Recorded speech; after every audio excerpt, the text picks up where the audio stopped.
तट पर बैठे बैठे तेरे हाथ का कुछ आएगा, रत्न मिलेंगे तुझको जब सागर के तह में जाएगा।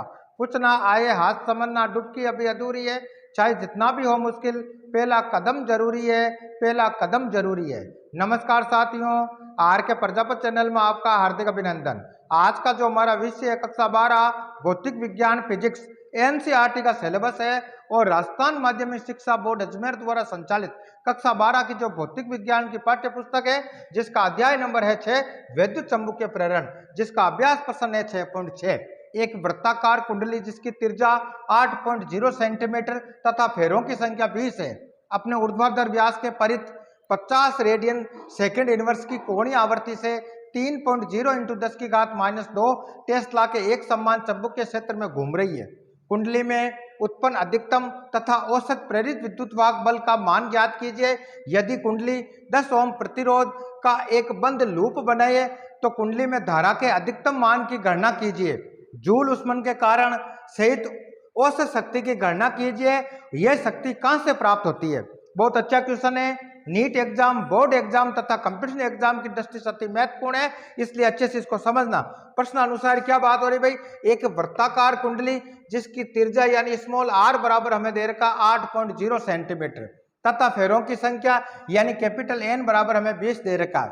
अपने ऊर्ध्वाधर व्यास के परित 50 रेडियन प्रति सेकंड की कोणीय आवृत्ति यानी ओमेगा का मान हमें दे रखा है 50 रेडियन प्रति सेकंड से 3.0 इंटू 10 की घात -2 टेस्ला के एक समान चुंबकीय क्षेत्र यानी एक समान चुंबकीय क्षेत्र का परिमाण B बराबर हमें दे रखा है 3.0 इंटू 10 की घात -2 टेस्ला। कुंडली में उत्पन्न अधिकतम तथा औसत प्रेरित विद्युत वाहक बल का मान हमें याद करना है, यानी E नॉट या E मैक्सिमम तथा औसत एवरेज प्रेरित विद्युत वाहक बल की हमें गणना करनी है। यदि कुंडली में 10 ओम प्रतिरोध यानी परिपथ का जो प्रतिरोध है वो 10 ओम हमें दे रखा है। कुंडली में धारा का अधिकतम मान यानी I मैक्सिमम या I नॉट का मान हमें याद करना है। जूल उष्मन के कारण सहित औसत शक्ति यानी पी एवरेज की भी हमें गणना करनी है और यह शक्ति कहां से प्राप्त होती है इसका भी हमें कारण देना है आगे समझ में। तो सबसे पहले हम लिखेंगे हल, और हल में लिखेंगे प्रश्न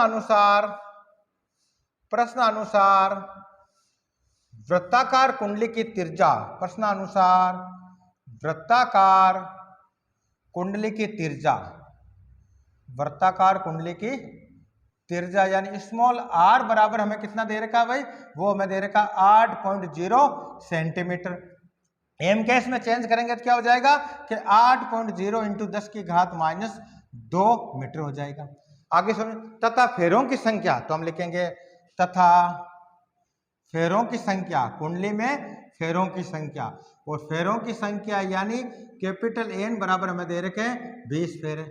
आगे समझे। अपने ऊर्ध्वाधर व्यास के परित जो इसकी कोणीय आवृत्ति दे रखी है वो लिखेंगे, तो हम लिखेंगे कोणीय आवृत्ति, कोणीय आवृत्ति, और कोणीय जो आवृत्ति है यानी ओमेगा बराबर हमें दे रखा है कि 50 रेडियन प्रति सेकंड हमें दे रखा है तथा एक समान चुंबकीय क्षेत्र में घूम रही है, तो हम लिखेंगे एक समान चुंबकीय क्षेत्र का परिमाण, एक समान चुंबकीय क्षेत्र का परिमाण, चुंबकीय क्षेत्र का परिमाण, चुंबकीय क्षेत्र का परिमाण यानी चुंबकीय क्षेत्र का परिमाण B बराबर हमें कितना दे रखा है भाई कि 3.0 इंटू 10 की घात -2 टेस्ला में दे रखा है। आगे समझ। और हमें क्या दे रखा है? परिपथ में जो इसका प्रतिरोध है वो 10 ओम दे रखा, तो हम लिखेंगे परिपथ का प्रतिरोध, परिपथ का प्रतिरोध, और परिपथ का जो प्रतिरोध है यानी कैपिटल आर बराबर हमें दे रखा 10 ओम दे रखा है। आगे समझ। आगे हमें पूछ रहा है भाई कि कुंडली में उत्पन्न अधिकतम तथा औसत प्रेरित विद्युत वाहक बल का मान हमें ज्ञात करना है, तो हम लिखेंगे माना कि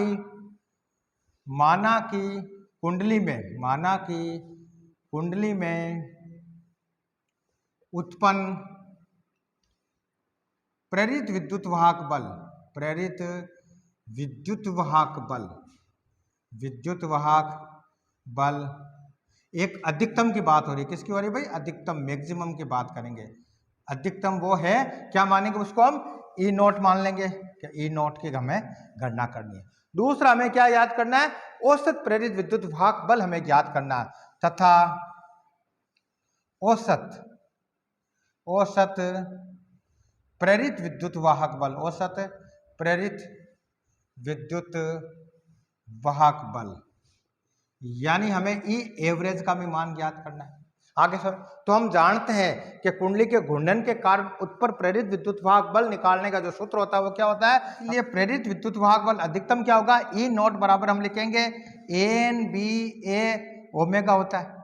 आगे समझे, एन क्या फेरों की संख्या, बी क्या एक समान चुंबकीय क्षेत्र है, और ए क्या वृत्ताकार कुंडली का क्षेत्रफल हमें लेना है। और वृत्ताकार कुंडली का क्षेत्रफल ए बराबर क्या होता है, हम लिखेंगे पाई आर स्क्वायर होता है। आर का मान हमें प्रश्न अनुसार दे रखा, वो वैल्यू यहाँ पुट कर देंगे। और ओमेगा क्या कोणीय आवृत्ति है, उसका मान हमें यहाँ रखना है। तो क्या हो जाएगा भाई, तो हम लिखेंगे ई नॉट बराबर हो जाएगा एन का मान 20, एक समान चुंबकीय क्षेत्र का परिमाण 3.0 इंटू 10 की घात -2 टेस्ला दे रखा, इंटू क्षेत्रफल कितना होगा वो इस सूत्र से लिखेंगे। पाई का मान होता है 3.14 इंटू आर कितना है 8.0 इंटू 10 की घात -2 मीटर है, इसका होल स्क्वायर कर देंगे। आगे सुन, और ओमेगा का मान कितना दे रखा है 50 रेडियन प्रति सेकंड हमें दे रखा है। आगे समझे, आगे इसको सॉल्व करोगे तो क्या हो जाएगा भाई, तो हम लिखेंगे ई मैक्सिमम या ई नोट बराबर हम लिखेंगे कि 20 इंटू 3.0 इंटू 10 की घात -2 इंटू 3.14 इंटू, अब इसका होल स्क्वायर इसको सोल्व करेंगे तो क्या हो जाएगा 8 वाटे 64 इंटू 10 की घात -4 हो जाएगा, क्योंकि 10 की घात -2 को 10 की घात -2 से मल्टीप्लाई करेंगे तो 10 की घात -4 हो जाएगा इंटू 50। आगे समझे, आगे इसको सॉल्व कर लो भाई, जो गुणा है उसको गुणा कर लेते हैं। तो ई नोट बराबर हम लिखेंगे 20 को 3 से करेंगे तो 60 हो गया, इंटू 3.14 इंटू 64 इंटू 50 हो गया। अब देखो 10 की घात -2 इंटू 10 की घात -4 ये हो गया।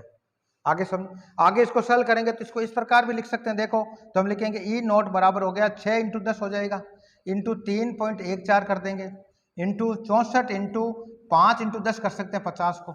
आगे समझे, इंटू 10 की घात माइनस की कितने हो गए 6 हो गई, और प्लस की कितनी हो जाएगी 1 और 1 2 हो जाएगी, बाकी संख्या उनको मल्टीप्लाई कर दो। देखो किसको इस प्रकार करते हैं कि ई नोट बराबर हम लिखेंगे 5 अंक 30 ये हो गया 30 इंटू 3.14 इंटू 64, अब इंटू 10 की घात -6 और प्लस के कितने हो जाएंगे 2, तो पीछे रह जाएंगे 10 की घात -4 रह जाएगी। अब इसको आपस में मल्टीप्लाई कर दो कि 30 को 3.14 से फिर 64 से मल्टीप्लाई करो, क्या हो जाएगा यहाँ देख लेते हैं भाई। तो यहाँ लिखेंगे हम 64 इंटू 30 कर लेते हैं, ये हो गया 0, 0 से करेंगे ये 0 क्रॉस हो गया, 4 थी 12 बच गया 1, 6 थी 18 1 19, ये हो गया आपके 0 2 9 1 1920 हो गया। अब इसको मल्टीप्लाई करना पड़ेगा 3.14 से मल्टीप्लाई कर लो, तो ये हो गया आपके 0 4 से 8 9 चौक 36 का 6 बच गया 3 4 3 7, ये हो गया क्रॉस, फिर 1 से करेंगे 0 2 9 1 आ जाएगा, फिर डबल क्रॉस कर देंगे 3 से ये 0 3 दूनी 6 9 3 27 का 7 बच गए 2 5 3 और 2 5, ये हो गया, जोड़ो इनको 0 8 8, ये हो गया आपके 16 16 और 6 22 बच गए 2 2 और 1 3 3 7 10 बच गया 1, ये पॉइंट कितने के बाद में लगाएंगे 1 2 के बाद में 1 2 के बाद पॉइंट लगाएंगे, तो जो वैल्यू हमें प्राप्त हुई वही 6028.80 हमें प्राप्त हुआ, ये वैल्यू यहाँ रख देंगे। तो ई नोट बराबर हमें प्राप्त हो गया 6028.80 इंटू 10 की घात -4 हो गए। अब देखो ये पॉइंट है यहाँ लगा, यहाँ पॉइंट लगा देते तो क्या हो जाएगा 10 की घात -4 है, ये 10 की घात +4 से मल्टीप्लाई होगा तो यहाँ कुछ नहीं रहेगा, तो इसको इस प्रकार लिख सकते हैं कि ई नोट बराबर हो जाएगा, यह पॉइंट यहाँ लगा देता हूँ 1 2 3 और 4 के बाद में, तो 0.6288 इंटू यहाँ 1 हो जाएगा। आगे समझे, अब देखो इसको आगे सॉल्व करेंगे तो नियर बाई में क्या हो जाएगा, तो नियर बाई में ये हो जाएगा आपके 0.6 लिख सकते हैं, और ये आएगा वोल्ट में, यानी प्रेरित विद्युत वाहक बल जो अधिकतम होगा वो हम लिखेंगे, तो इसलिए यहाँ लिख सकते हैं कि ई नॉट मैक्सिमम हमें प्राप्त होगा 0.6 वोल्ट हमें प्राप्त होगा। पहला क्वेश्चन आपके सोल्व हो गया।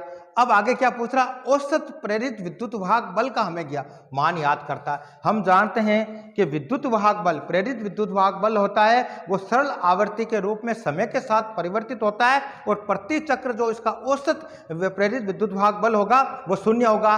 तो इसको इस प्रकार समझ सकते हैं, देखो आप माना कि प्रेरित विद्युत वाहक बल होता है वो सरल आवर्ती के रूप में समय के साथ परिवर्तित होता है। जैसे एक बार ये पॉजिटिव आएगा मान और दूसरी बार में इसमें नेगेटिव आ जाएगा, तो ये जो मान होगा वो पॉजिटिव होगा और ये जो मान होगा वो नेगेटिव होगा। तो इस प्रकार प्रति चक्र क्या लिखेंगे, प्रति चक्र इसका जो औसत विद्युत वाहक बल क्या लिखेंगे, औसत विद्युत वाहक बल, औसत विद्युत वाहक बल, और वो कौन सा, प्रेरित विद्युत वाहक के बल की हम बात करते हैं। प्रेरित वो क्या होगा, वो हम लिखेंगे प्रेरित विद्युत वाहक एवरेज जो होगा वो 0 होगा।